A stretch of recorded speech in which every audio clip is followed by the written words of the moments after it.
করো করো করো, ড্রয়িং করো, ড্রয়িং করো। তুই তুই তো ওয়াল আর্ট, তুই ওয়াল আর্টিস্ট তো। ওটা কি হচ্ছে? তুই তো ওয়াল আর্টিস্ট। দেখি ওয়াল আর্টিস্ট করে নাও। এই জায়গায় যে কত ওয়ালে ওয়ালে কোথায় কত, বাবা ওগুলো ওখানে নয়, ওখানে নয়। দেখি, বাবা এই তো ওয়াল আর্টিস্ট আমাদের একদম রেডি।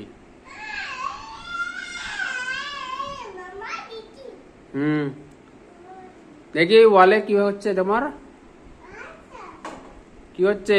বাবা কত কষ্ট করতে হবে, এত কষ্ট করে উঠতে হবে।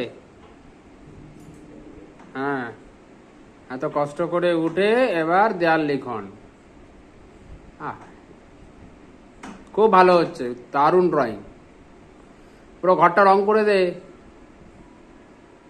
পুরো ঘরটা দেখ, ওয়ালগুলো দেখ, তোর জন্য ফাঁকা রেখে দিয়েছি, পুরো রং করে দে। হ্যাঁ, এই যে এখানে রং হয়েছে, এখানে রং করেছিস, এইদিকের ওয়ালে রং, এদিকের ওই ওয়ালে রং, এদিকের ওয়ালে রং, প্রায় চারিদিকে তাকালে সব দিকেই শুধু কালার। এদিকে পিলার। এই হচ্ছে কাজ, কাজে বাধা দেওয়া উচিত নয়। এখন মন ধরেছে রং করবে, করুক।